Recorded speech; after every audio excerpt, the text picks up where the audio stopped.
shoqënia e mirë. Besoj që gjithë na pajtohemi në konstatimin se pse në Ramazan adhurimi i Allahut është më i lehtë, sepse shumica e besimtarëve që i kemi përreth ne i bëjnë ato veprime.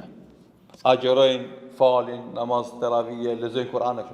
Kur qofsh tjerë të bëj ibadet, të lehtohet ty. Andaj, kur ta kish shok të ngushtë, një njeri që është besimtar i devotshëm i dhënë mas adhurimit, fillon edhe ty me të ambëlsu adhurimi dhe me të lehtësu adhurimi. Edhe kundërta, kur e keni shok të ngushtë, një njeri të keq, që s'është i dhënë mas devotshmërisë dhe adhurimeve, ti edhe me qenë i devotshëm, kadal ka me fillu aty me u dembelav në ibadete, me u ngadarsu në ibadete edhe me hub amërsinë e ty ibadeteve. Pra që shoqëria është shumë më rëndësi. Do të duhesh me pas parasysh ka e ki udhërëfyes tanin në udhëtimin tanë drejt Zotit. Shumë është më rëndësi. Kush të merr ty me çut e Zotit? A është një njeri që ka vend të Zoti, apo është njeri që e uren Zoti atë? A na këtë të thënë për ka Zoti? Shifne edhe njëra, merë edhe paramendoje. Diken që të ka marë për dore edhe qënë të Zoti. Ky që të ka marë për dore është i devotshëm, edhe është i ngritur te Allahu. Kur qënë ka Allahu, këtë dyrë qelen, se Allahu dhu gjelat të donë ty, e donë atë udhërëfysin tanë, edhe normalisht ta qelë derën edhe ty. Edhe tjetri, i cili është dhe më thonë pa fe, pa din, pa iman, pa namaz, edhe ai do të bëhet udhërëfyes për e Zoti. Kur do që nisë për ke Zoti, i mbyllën dyrët, nuk i qelen ati. E kjo është puna e shoqënisë. Na fatkeqësisht shumë kush i për nesh shoqëninë e kupton si njeri që me te ki besim se ti man sekretet, apo ki përfitim prej ti se të ndihmon ekonomikisht, apo me autoritetin që ka, apo ta lehtëson në një problem dhe vështirësi. Për këto arsye. Këto janë arsyet më të pakta dhe më të vogla që njeriu duhet me shëtru dikan. Arsyet më të mëdha janë që këto që e përmendëm. Shok bën atë njeri që me kollajllëk dhe me udhtimin më të këndshëm çon te Allahu. E jo atë i cili domethënë kur do nisesh me te për ke Zoti, ke dyrë kanë me të mbyll. Edhe mashtrimin më të madh që e bën njeriu vetë është kjo. Se shoqërinë e zgjedh për dunjë, jo për ahiret. A besimtari i devotshëm, kur e zgjedh shoqërinë e vet për ahiret, ja shef hajrin e tij edhe në dunjë, sepse ja bën të lehtë ibadetin edhe të amël, po ja shef hajrin edhe në ahiret.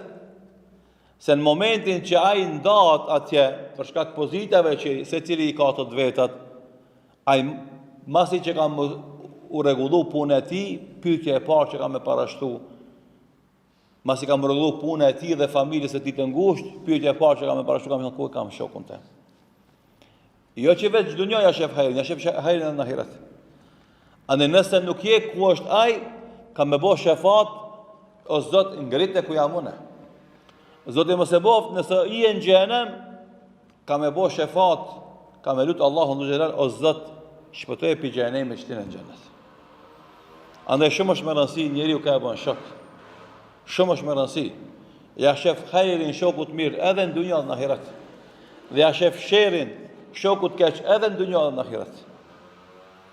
Andaj e përmend Allahu subhanahu wa taala, yawma ya'uddu adh-dhalimu ala yadayhi, a dhe që zullumqari ka me i kafshu durët e veta. Nuk e nxe goja një dogje të dijet. Yawma ya'uddu adh-dhalimu ala yadayhi. Thot Allahu, a ditë zullumqari ka me i kafshu di durët e veta. Atë shumë ka me hap gojen që këtë të ditë grushtat ka me shtin gojë. Edhe që kam me thonë, ja lejteni, të khathtu ma rasulis sabila. Si ku të kisha ndjek rrugën e pejgamberit. Ja wejleta lem attakhidh fulanin khalil. Si ku të mos ta kisha marrë filanin shok. Pse? Se më qenë lajthitje në devijim, pasi që unë isha në Zotit. Andaj, pishmallëkun më të madh në ahiret ka me pas ai njeri që e ka pa udhëzimin ka qenë njëherë i udhëzuar, pastaj e ka mashtruar dynjaja, është taku me shok të këqi, në punë, kolegë, koleshka, në politikë, në biznes, në kefe, në saltanate, edhe ata ngrehen ka vetja. Thënë ulemat, sahibu sahibun, shoku ngreh ka vetja. Edhe ti të menu se me këta do avansohesh në punë, me këta do bësh i madh, me këta do bësh pare, me këta do bësh punë, ata tu ngref nga udha e udhëzimit, nga udha e shijimit i ibadeteve, nga udha e kënaqësisë së namazit, tu ngref ka vetja, tu ngref qitën sërnisht.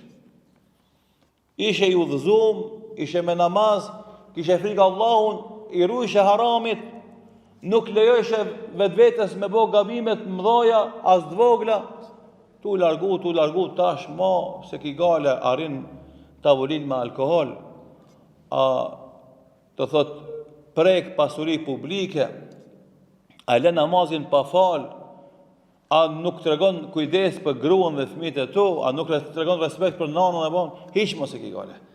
Veç filloj zemra jote më ngurtësu. Si ki ma të emocione, atë ndjenja që kishe më herët. Është një keqe. Andaj, lumaj që e ruën shoqnin e mirë me fukaradhëkun që ka, me pozitën e dopë që e ka në shoqëri. S'ka lidhje. Se kjo ka me njëmu të Allahu dhu gjeral me bo të madh dhe me bo të nartë.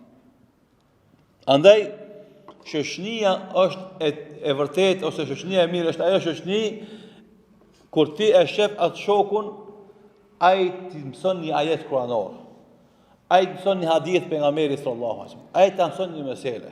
Kur e shef atë, shtohet dashnia për namaz, shtohet dashnia për agjerim vullnetar, shtohet dashnia për lexim të Kuranit, shtohet dashnia për punët e mira. Shok i mirë është ai i cili shtyn në ibadetet, shtyn pi për mas, ngrepi për para, nuk le vetë, nuk është indiferent nga ajo që ti bën. Sabat thirr në telefon, gjatë ditës dvet me iman si je, në akşam dvet a u pendove të Allahu, natën dvet si e përmbyllë këtë ditë, fitimtar apo humbës. Kjo është shok i mirë. Ama i shkon vetë në xhami e ti s'thirr kur, a i vetë lexon Kur'an bën hat me ti s'ta kujton kur një herë. Ai vazhdimisht bën punë të mira e ti kur njerë nuk sirr. Ai s'është shoku i mirë, ai është egoist, vetjak, e kjo si ka hije besimtarit. Kur gjesh shok të këtill, fela ta'du aynaka anhu. Mos e largo shikimin tanë prej tij, turidu zinat al-hayati dunya, duke vrapu mas të live të kësaj bote. Por bën sabër me të.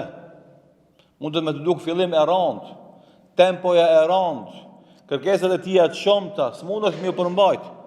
Duke të rand, vështirë, bën sabër me të.